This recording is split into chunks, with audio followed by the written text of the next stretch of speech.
Well, while we've got these two side by side, we might as well do a side by side comparison.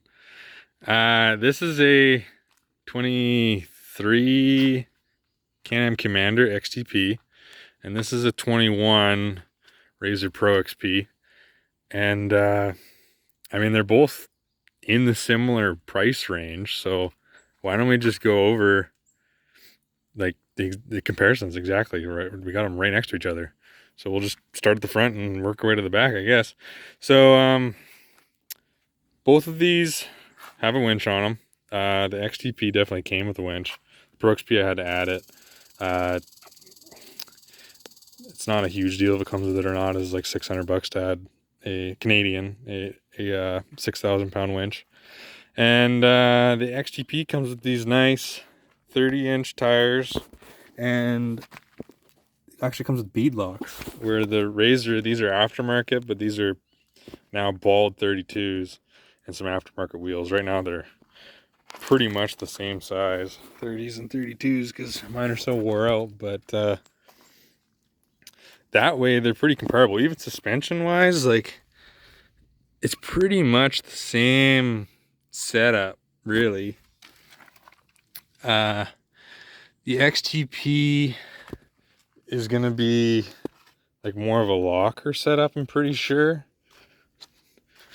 I think, yeah, you got like an actual locker setup and some other fancy switches and stuff. Where with the Razor, it's like an all-wheel drive setup. It works great, but that's definitely a difference. Approach angle, like the tires stick out way in front on the Razor. I think that the XTP is basically the same, pretty much the same thing. The bumper sticks out a bit, but it actually comes with the bumper, where the Razor just comes with this little, whatever that is. Doesn't even do anything. And I wouldn't even hook anything to it because it's only a couple small bolts that hold it on there. But yeah, the cab setup is definitely really nice on the Commanders, like just like all the sport utility and the utility ones. It has the channel in the frame or the cage to fit the door in there nice. Where the Razor, you have to get the Polaris cab enclosure, and then it adds like a plastic channel, which, I mean, works really good for a sport machine. It's definitely, I think, the best fitting cab setup that you can get for a sport one. But it's just not as nice. Everything's, you know, it's just not perfect. Everything's kind of coming apart, like all these clips that hold the door panel together, like it's all loose. Everything kind of doesn't line up anymore, just from being on the trail. Like everything's kind of got gaps and stuff, but that's just plastic issues. For these doors, I think are like probably the nicest doors you can get. Like, it's just nice big seal, where it just, it's like a car door.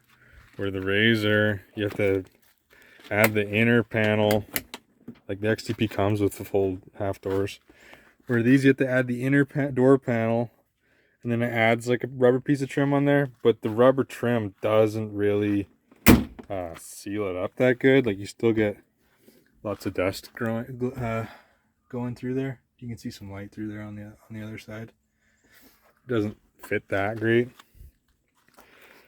But yeah, I've never driven this Commander, so I can't really say too much on what it's like to drive. But sitting in it, that's top of the headrest. Like, that's what you'd see being the driver. Pretty good sight lines. And then in the Razor, a big complaint with the Razor is you sit really deep down in it, which I guess is for like a sportier feel. But when you're sitting in it, that's the headrest.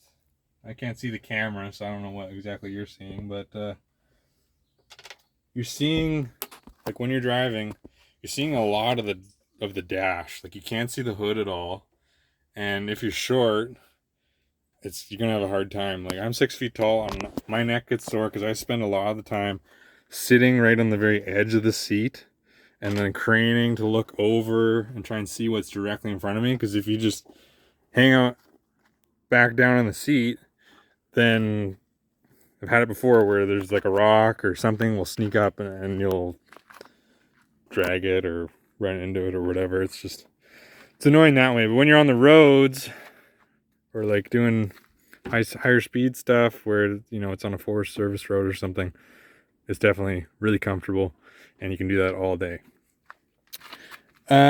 Interior storage. I know that I've heard them mention that there's not a whole lot in here. It's definitely a little bit smaller. Like there's nothing in between the seats. You got a glove box there, which I think gets filled with a heater if you don't get the one that takes up this spot. And then you just have like a little cubby for goggles. Where with the Razor, you got this glove box, which is actually really deep. It's like this whole area in there. And then you have another storage in here to keep odds and ends. And then you have a center console in the middle. And you have a little cubby down in there. It's charging. And then I have a center storage bag, which works good just for keeping stuff in there. I keep usually just paper towel and stuff for cleaning the windshield in there. But it works pretty good that way. I think that's pretty much it for interior stuff. If we go to the back, this is where the main difference is. And look at all this bed space. Like if you're going camping or something, there's a ton of room. And it's super nice that you have a tailgate.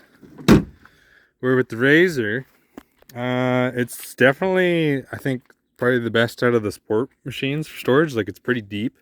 And if I didn't have that big toolbox in there, there's quite a bit of space. And I've been able to do overnight trips with this, and it's definitely full. Like you're loading it right up to the roof, but I mean, it does it fine. And that's where, like, when you got it loaded right up and a couple people, it's nice having a machine that comes with a turbo, because I'm never short on power, and I love that. That was one of the big worries I had when getting a machine, is spending, like in Canada, $30,000-$40,000 on a machine and then wishing it would go faster.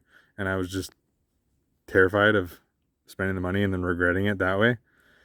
And so I just went with on paper, like the most you get for the dollar. Like this is like the toughest machine and the most power for the money that you're spending. And so yeah, you don't get a big bed like you do on a Ranger or something, but you definitely get pretty good storage for what it is. And then other than that, it would be trailing arms in the rear for the Razor, and tons of suspension travel, like 20 inches. And then on the Commander, it's a normal A-arm setup, and it's like a locking and unlocking rear diff to save your grass and tires and whatever. But overall, they kind of do the same thing. They kind of do some things different. It's mostly comes down to preference. But I thought while they were next to each other, I would do a comparison. Thanks for watching.